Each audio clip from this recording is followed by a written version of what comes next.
Welcome to public TV news. బులెటిన్ల ముందుగా headlines. పేదోడికి ఇల్లు కట్టించిన పోలీస్ ఎస్పీ సుధీర్ రామ్నాథ్ కేకన్. హన్మకొండ జిల్లా చక్రవర్తి హాస్పిటల్లో దారుణం.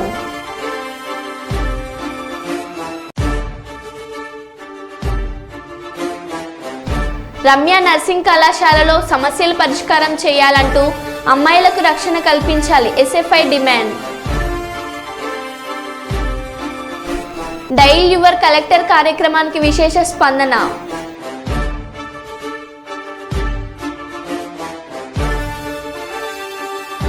గోరుకల్లు రిజర్వాయర్ నుండి ఎస్ఆర్సీబీకి నీటిని విడుదల చేసిన పాణ్యం ఎమ్మెల్యే గౌరు చరితారెడ్డి. శ్రీశైలం డ్యాం గేట్లు ఎత్తివేత.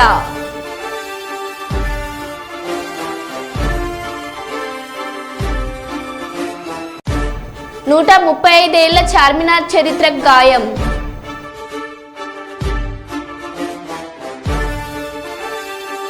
ఇక వివరాల్లోకి వెళ్తే, హైదరాబాద్ అంటే గుర్తొచ్చే మొదటి పేరు చార్మినార్. ఆ కట్టడానికే కాదు, దానిపై ఉండే గడియారానికి చరిత్ర ఉంది. ఆ చరిత్రకు ఇప్పుడు గాయమైంది. ప్రస్తుతం జరుగుతున్న మరమ్మతుల సమయంలో ఓ ఇనుపరాడ్ తగలడంతో గడియారం పాక్షికంగా ధ్వంసమైంది. 1591లో నిర్మితమైన చార్మినార్కు 1889లో 4 వైపుల గడియారాలని అమర్చారు. చారిత్రాత్మక ప్రాధాన్యం కలిగిన ఆ గడియారం ధ్వంసం కావడంపై స్థానికుల నుంచి ఆందోళన వ్యక్తమవుతుంది.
కర్నూలు జిల్లా పెద్ద కడుబూరు గ్రామంలో వర్షాలు పడాలని పొలంలో ప్రార్థనలు చేస్తున్న ముస్లింలు.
మహారాష్ట్ర అడవుల్లో అమెరికన్ను బంధించిన భర్త. దాదాపు 40 రోజులుగా తిండి లేక బక్కచిక్కిన మహిళ. ముంబైకి 540 కిలోమీటర్ల దూరంలో ఉన్న సింధుదుర్గ్ జిల్లాలోని అటవీ ప్రాంతంలో అమెరికన్ మహిళ లలిత కాయని చెట్టుకు కట్టేసి ఉండగా గుర్తించిన గొర్రెల కాపరి ఆమె నుంచి తమిళనాడు చిరునామాతో ఉన్న ఆధార్ కార్డ్, అమెరికన్ పాస్పోర్ట్ని స్వాధీనం చేసుకొని బాధితురాల్ని ఆసుపత్రికి తరలించిన పోలీసులు. Drinking water.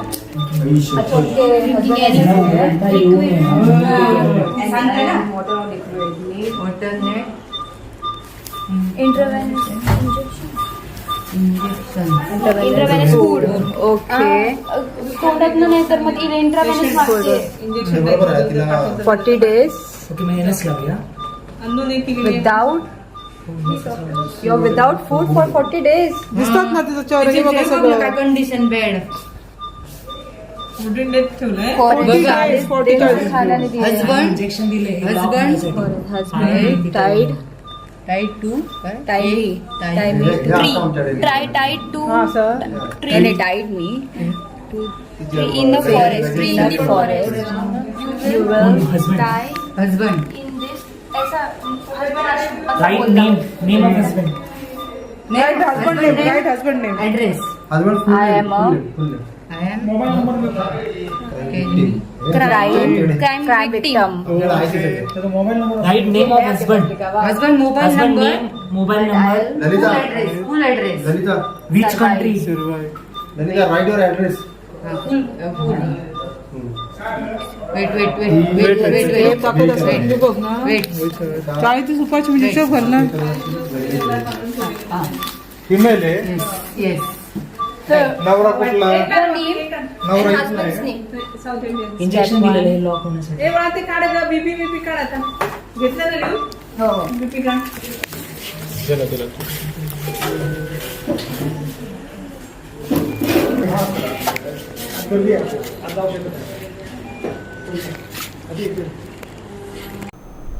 ముఖ్యమంత్రి ఆదేశాల ప్రకారం 2 రోజులుగా వరద ప్రభావిత ప్రాంతాలను పరిశీలించిన మంత్రులు.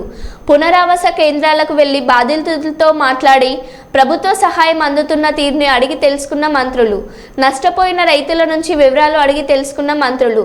నిత్యావసర సరుకులతో పాటు తక్షణ సాయంగా కుటుంబానికి 3000 చొప్పున అందజేత.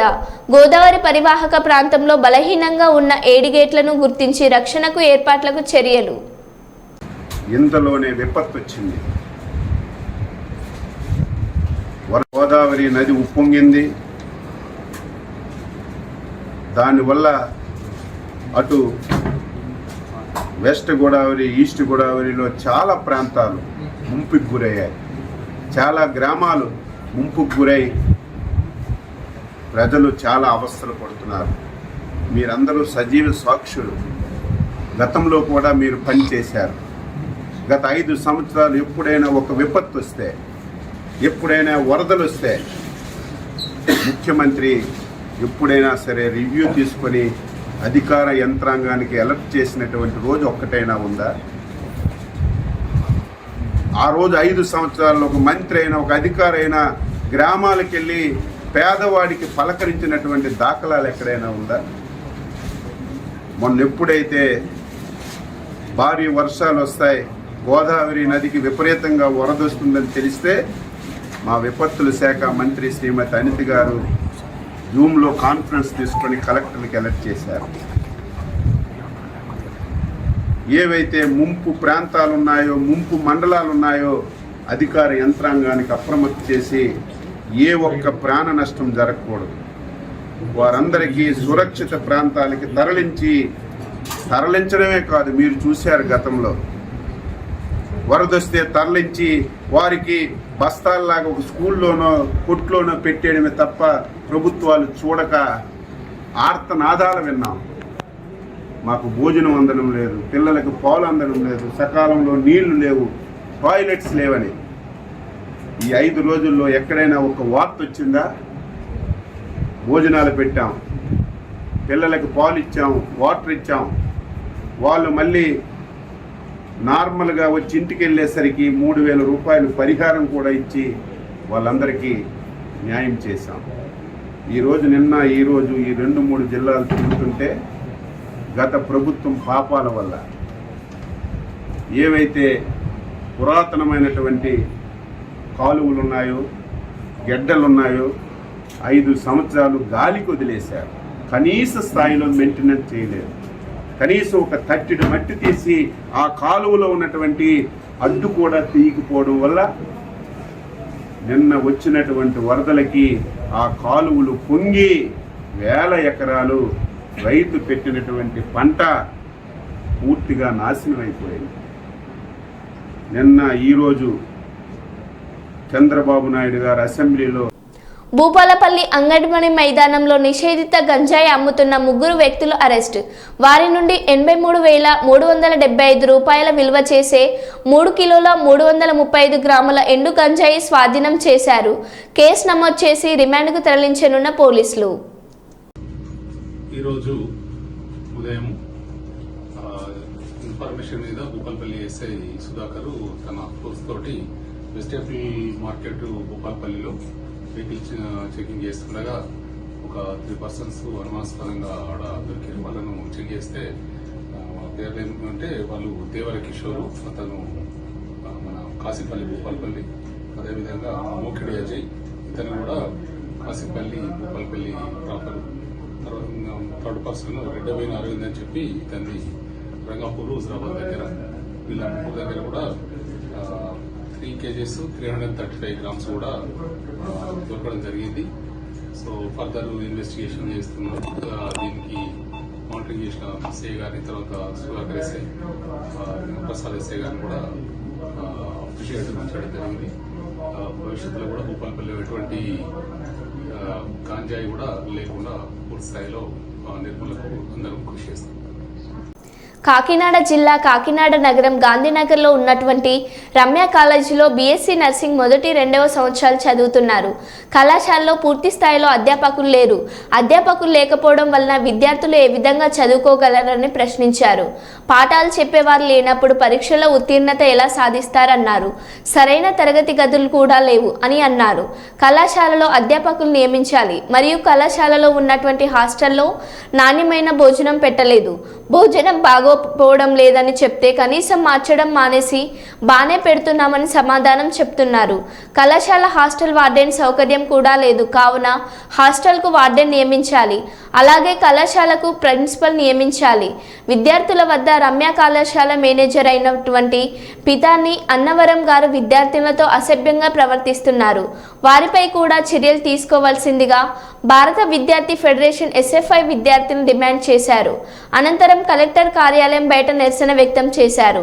కలెక్టరేట్లో అనంతరం సమస్యలతో కూడిన వినతి పత్రాన్ని కలెక్టర్ గారికి వినతి పత్రం ఇవ్వడం జరిగింది. ఈ కార్యక్రమంలో తదితరులు పాల్గొన్నారు. వరకు కూడా ఫ్యాకల్టీ అంతంత మాత్రమే, దానివల్ల మాకు స్టడీ కూడా ఏమీ లేదు. ఫుడ్ విషయం వస్తే క్లినికల్స్ అసలు తీసుకువెళ్ళని కూడా అంటున్నారు. ఫీజు కూడా అధికంగా పెంచేస్తున్నారు. 18,000 నుంచి 90,000 చేస్తారు మా స్టార్టింగ్లో. ఫుడ్ కూడా వార్డెన్ కూడా సరైన వార్డెన్ లేరు. మమ్మల్ని అక్కడ చూసుకునే స్టాఫే లేరు. హాస్పిటల్ అందరూ ఇన్వాల్వ్ అవుతున్నారు మా దాంట్లోకి వచ్చేసి. అక్కడ మాకంటూ అక్కడ సెక్షన్ ఇచ్చేవారు ఎవరూ లేరు. ఫుడ్ విషయం వస్తే అస్సలు బాగోదు. మాకు క్లాసెస్ అంటే ఏమీ జరగలేదు. మాకంటూ మేమే చదువుకొని మేమే ఉంటున్నాము. అక్కడ వేధింపులకు సార్ కూడా చాలా మంది మా అంటే హాస్టల్లోకి వచ్చేస్తారు. టైమింగ్ అంటూ ఉండవు. మాకంటూ ముందంటే ఇన్స్ట్రక్షన్స్ ఏమి ఎవరు సార్ వస్తున్నారు కాకుండా నైట్ ఏ టైం అవని మార్నింగ్ ఏ టైం అవని మాకు హాస్టల్లోకి వచ్చేస్తారు సారు. మేము వార్డెన్కి చెప్పినా సరే ఆవిడ పట్టించుకోలేదు చాలాసార్లు. మేమంటూ చాలా ఇబ్బందులకు గురవుతున్నాము. మా తల్లిదండ్రులు కూడా అధిక ఫీజులు పెంచడం వల్ల కట్టలేకపోతున్నారు. హాల్ టికెట్స్ కూడా ఇవ్వనని చెప్తున్నారు మాకంటూ. మీరు కొద్దిగా వెనకాలండి, మీరు అనుకోండి కొద్దిగా. ఓకే ఓకేనా. నా పేరు ఎం గంగా సూర్బాయ్, SFI కాకినాడ జిల్లా కార్యదర్శి. ఈరోజు ఏదైతే కాకినాడ గాంధీనగర్లో ఉన్నటువంటి రమ్య కాలేజీలో అనేక సమస్యలతో ఈరోజు విద్యార్థులు ఇబ్బందులు పడుతూ ఉన్నారు. రమ్య కాలేజీలో BSc nursing first year, second year చదివిన విద్యార్థులు ఎవరైతే ఉన్నారో వాళ్ళకి గత 2 సంవత్సరాల నుంచి ఏదైతే ఆ కాలేజీలో 18,000 రూపాయలు ఫీజు అని చెప్పి 90,000 రూపాయలు ఫీజులు అధికంగా వసూలు చేస్తూ ఉన్నారు. అదే కాలేజీలో ఏదైతే 90,000 రూపాయలు ఫీజులు వసూలు చేసినా కానీ ఈరోజు ఆ కాలేజీలో పాఠాలు చెప్పడానికి కనీస అధ్యాపకులు లేరు. కేవలం ఒక నెల రోజులు మాత్రమే కాలేజీలో అధ్యాపకులు పెట్టి మిగతా మొత్తం అంతా కూడా మీరు చదివేసుకోండి, మీరు చదువుకోలేరా, మీరేమైనా చిన్నపిల్లలు అంటూ ఈరోజు విద్యార్థుల్ని మానసికంగా ఇబ్బంది పెడతా ఉన్నాడు. అదేవిధంగా ఈ రమ్య కాలేజీలో హాస్టల్ విద్యార్థులకి ఏదైతే నాణ్యమైన భోజనం లేదు. ఒకే రూమ్లో 40 నుంచి 50 మంది విద్యార్థుల్ని ఈరోజు ఒకే రూమ్లో ఉంచుతూ ఉన్నారు. 60 మంది విద్యార్థులకి కేవలం 3 అంటే 3 వాష్రూమ్ నుండి వాటినే మీరు ఉపయోగించుకోవాలని ఈరోజు చెప్తా ఉన్నారు రమ్య కాలేజీలో. దాంతోపాటుగా ఈరోజు రమ్య కాలేజీలో గత 2 సంవత్సరాల నుంచి ఏదైతే బీఎస్సీ నర్సింగ్ విద్యార్థుల్ని జీజీహెచ్కి తీసుకెళ్లి క్లినిక్ చేయించాలి. గత సంవత్సరంన్నర నుంచి ఎక్కడా కూడా రమ్య కాలేజీ యాజమాన్యం క్లినిక్కి తీసుకెళ్లకుండా జీజీహెచ్లో ఫీజులు కట్టకుండా వీళ్ళని ఈ క్లినిక్ కోసం జీజీహెచ్కి వెళ్తే అక్కడ ఉన్నటువంటి స్టాఫ్ మీ కాలేజీ మాకు ఫీజు కట్టలేదు కాదు మీరు వెళ్ళిపోండి అని ఈరోజు వాళ్ళు తరిమేస్తూ ఉన్నారు. దాంతోపాటుగా ఈరోజు కాలేజీలో ఉన్నటువంటి విద్యార్థులతోటి ఏదైతే రమ్య కాలేజీ ఎండీగా ఉన్నటువంటి పీతాని అన్నవరం గారు అమ్మాయిలతో అసభ్యంగా ప్రవర్తిస్తూ ఉన్నారు. హాల్ టికెట్లు ఇమ్మని అడిగితే నేను మీకు హాల్ టికెట్లు ఇస్తే నాకేంటి, మీరు ఫీజు కట్టకపోతే నేను హాల్ టికెట్లు ఎలా ఇవ్వగలను, ఒకవేళ హాల్ టికెట్లు ఇస్తే నాకేంటి అన్నట్టుగా ఈరోజు ఏకవచనంతో మాట్లాడుతూ ఉన్నాడు. అమ్మాయిలు ఒంటరిగా ఉండేటువంటి హాస్టల్లో ఉండేటువంటి దానికి వెళ్ళి తలుపులు తీసి మీరు ఏం చేస్తున్నారు, మీరు ఎక్కడ ఎందుకు ఉన్నారని ఈరోజు అడుగుతూ ఉన్నాడు. అంటే హాస్టల్లోకి రమ్య కాలేజీ ఎండి ఎందుకు వెళ్ళాలి, అమ్మాయిలకి రక్షణ లేదు ఈ కాలేజీలో. కాబట్టి వెంటనే రమ్య కాలేజీ ఎండి క్రిమినల్ చర్యలు తీసుకోవాలి, ఈ హాస్టల్ విద్యార్థులందరికీ సౌకర్యం కల్పించాలి. లేకపోతే కలెక్టర్ గారు స్పందించి ఈ కాలేజీలో చదువుకునే విద్యార్థులందరికీ గవర్నమెంట్ కాలేజీలో కానీ లేకపోతే వేరే కాలేజీలో కానీ సీట్లు ఎలా చేయాలని మేము ఎస్ఎఫ్ఐగా అడుగుతాను. స్టూడెంట్ హన్మకొండ జిల్లా చక్రవర్తి హాస్పిటల్లో దారుణం. వైద్యుల నిర్లక్ష్యంతో 13 సంవత్సరాల బాలుడు భూక్య జీవన్ మృతి. డెంగ్యూ జ్వరం వస్తే హన్మకొండ చక్రవర్తి హాస్పిటల్లో అడ్మిట్ చేసిన బాలుడి తల్లిదండ్రులు ట్రీట్మెంట్లో భాగంగా ఇంజెక్షన్ ఇచ్చి వైద్యులు బాలుడికి 1,00,000కు పైగా ప్లేట్లెట్స్ ఉన్నాయని ఓవర్డోస్ ఇంజెక్షన్ ఇవ్వడంతోనే బాలుడు మృతి చెందాడని పేరెంట్స్ ఆరోపణ చేశారు. పుట్టినరోజు జరుపుకున్న 4 రోజులకే బాలుడు మృతి చెందడంతో పేరెంట్స్ ఆవేదన వ్యక్తం చేశారు. మృతుడిది చంద్రావుపేట మండలం మోదమాణిక్యం తండా.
డైల్ యువర్ కలెక్టర్ కార్యక్రమానికి విశేష స్పందన లభించింది.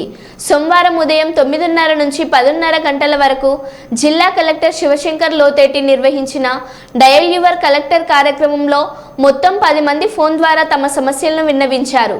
ఫిర్యాదులకు సంబంధించిన శాఖల అధికారులతో వెంటనే మాట్లాడి తక్షణమే చర్యలు తీసుకోవాలని జిల్లా కలెక్టర్ ఆదేశించారు.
విశాఖ వెంకోజీపాలెం మెడికవర్ ఆసుపత్రిలో మంటలు. గ్రౌండ్ ఫ్లోర్ బ్యాటరీ రూమ్లో జరిగిన ఘటన. మంటలు దాటికి దట్టమైన పొగ కమ్ముకుపోయింది. 2 ఫైర్ ఇంజన్లతో మంటలు అదుపులోకి చేస్తున్న ఫైర్ సిబ్బంది. భయంతో పరుగులు తీసిన రోగులు, వారి బంధువులు, సిబ్బంది. ప్రాణాపాయం కాలేదని తెలిపిన ఆసుపత్రి యాజమాన్యం. ఘటన స్థలంకు చేరుకున్న పోలీసులు దర్యాప్తు చేపట్టారు.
మరో బులెటిన్లో మళ్ళీ కలుద్దాం. Stay tune.